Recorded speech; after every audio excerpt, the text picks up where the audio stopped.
I would like to thank Babu and IHEU for giving me this opportunity to come here and speak.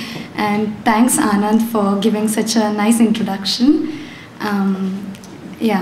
So I'll start with my speech now. Today I'm going to speak about the Dalit women, democracy and empowerment in line with my thesis, as Anand has already explained. In the last three sessions that we have touched upon the history of caste system and the situations of Dalit in contemporary India and the other parts of the world. We also saw that the work of NGO, civil societies and lobby groups are bringing about a change, and the work that Mr. Yogesh and other people mentioned. I will critically look at the imagined entity, Dalit women. I call it imagined because the specification of being a Dalit and a woman doesn't usually get emphasized. I will look at the democracy, which I believe is a pseudo-democracy, and this point has already earlier been brought up by, if I'm not wrong, by Amar in this morning session. And the empowerment of Dalit women. When we talk about Dalit women, we fail to mention or don't see the need to differentiate Dalit women. Dalit movements and women's movement throughout India failed to see the specificity of being poor, being Dalit and a woman. Dalit women are victim of violence and discrimination inflicted by the caste system. We've been talking about it since the morning. They are victim of intersection, the intersectionality of caste, class and gender. And they become the weakest among the weaker in Indian society. Discriminated because they are Dalit, because they are women and because they are poor. Dalit women in India today number 80.517 million, or approximately 48% of the total Dalit population, 16% of the total female population and 8% of the total Indian population. They make majority of unorganized laborer in rural India and the landless laborers in rural setting and unorganized laborer in slums, in Mumbai, in cities, sorry. The violence against Dalit women is a crucial factor as it is systemic by the nature, and it is a mechanism to keep Dalits subjugated and subordinated in position. It is inbuilt into the dominant social structure which does not acknowledge the basic human rights of Dalit in general and Dalit women in particular. 18 years ago in India, in 1992, Indian Parliament passed an amendment to the Constitution that has empowered over 1 million women and changed their lives.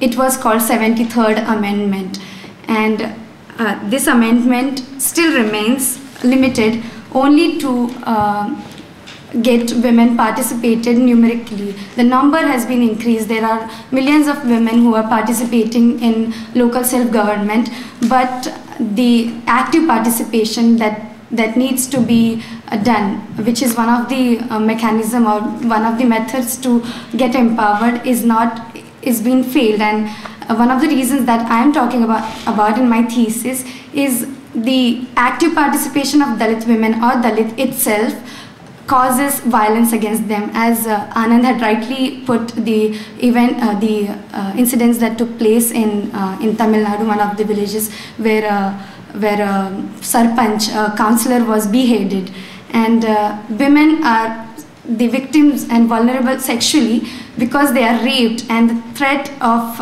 violence is so tremendous that they can't participate in politics or cannot raise their voice in front of the upper caste men or even upper caste women who are again the puppets of their own men.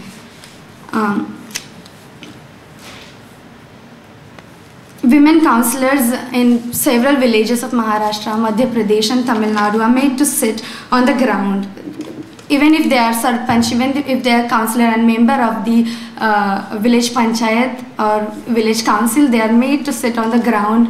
They are not made to come, and they are not told when are the meetings are taking place in the villages, and they are completely neglected by the villagers. And this situation, this still prevails. In 1992, the 73rd Amendment was passed for the participation of women, and there are 3 or 4 elections that took place. In several states, these elections were not paid attention, and women, where the reservation was made, only there women who are bonded laborers of landlords were elected. And so since they are bonded laborers, they won't raise their voices, and their landlord eventually will be the councillors, and they were completely neglected. There are a number of cases of in Maharashtra, Madhya Pradesh I mentioned, where the women were not allowed to hoist the flag. And there are other government projects such as midday meals and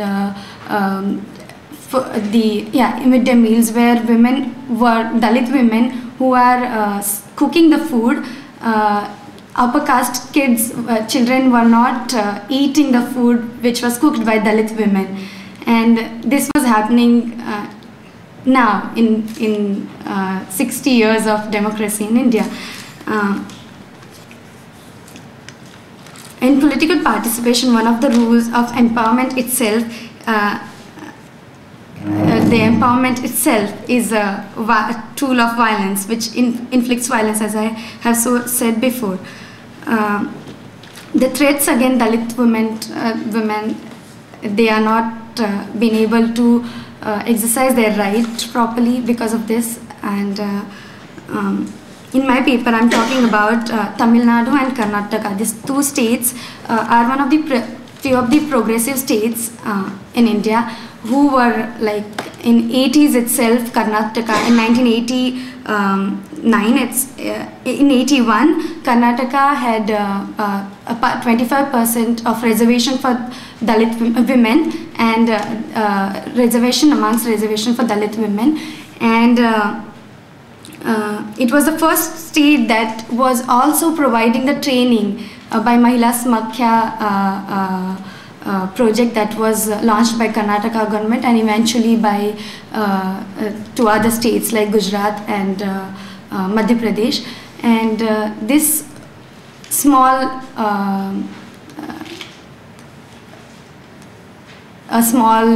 step by government was very well observed by Karnataka government, and they looked into that Dalit women, who are eventually the poor, were participants, and they were trained before the elections to raise their issues in the office. And there were several challenges for Mahila Samakhya to bring these women out and make them talk and bring the coalitions. And eventually in Karnataka there were several villages and several districts where there were all women representative, all Dalit women representatives, electoral and constituents, the councils were formed.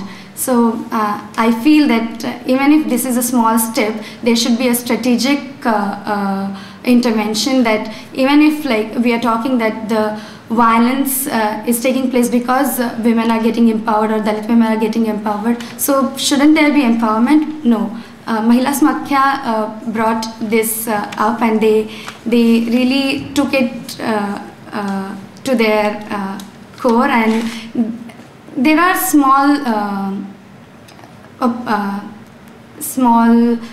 they made small